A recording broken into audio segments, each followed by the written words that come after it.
కోల్కతా వైద్యురాలిపై అత్యాచారం ఘటనకు నిరసనగా 24 గంటలు అత్యవసర సేవలు తప్పించి వైద్య సేవలు బంద్ అంటున్న డాక్టర్ యుగంధర్.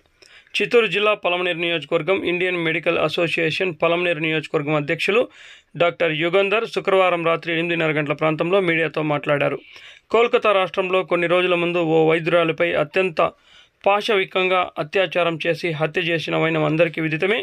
దీనిని తీవ్రంగా ఖండిస్తూ భవిష్యత్తులో ఇలాంటి ఘటనలకు తావు లేకుండా ప్రభుత్వం కఠినమైన శిక్షలు అమలు చేయాలని డిమాండ్ చేస్తూ పలమనేరు నియోజకవర్గం ఇండియన్ మెడికల్ అసోసియేషన్ అధ్యక్షుడిగా శనివారం ఉదయం 6 గంటల నుండి ఆదివారం ఉదయం 6 గంటల వరకు అత్యవసర వైద్య సేవలు మినహాయించి బంద్ చేస్తున్నామన్నారు.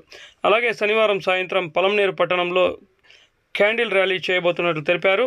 ఈ కార్యక్రమానికి ప్రతి ఒక్కరూ హాజరై సంఘీభావం తెలపాల్సిందిగా మీడియా ముఖంగా ఆయన కోరారు. అందరికీ నమస్కారం.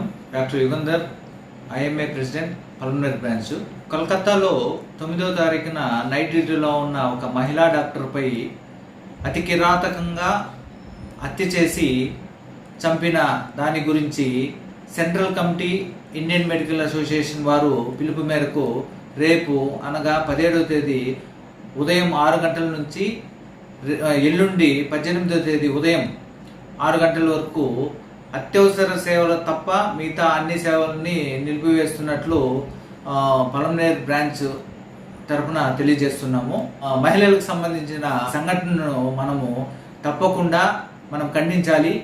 తర్వాత వచ్చి రేపు 7 గంటలకి రాత్రి క్యాండిల్ లైటింగ్ ద్వారా చనిపోయిన డాక్టర్కి మనము నివాళులు అర్పిస్తాము. పలమనేరు ప్రజలు, తర్వాత మహిళా సంఘాలు తప్పకుండా పాల్గొంటారని ఆశిస్తున్నాను. మహిళకి సంబంధించిన ప్రొటెక్షన్ యాక్ట్ను పెట్టాలని కోరుకుంటున్నాము. ఇది ఐఎంఏ తరఫున మనము డిమాండ్ చేస్తున్నాము. Thank you.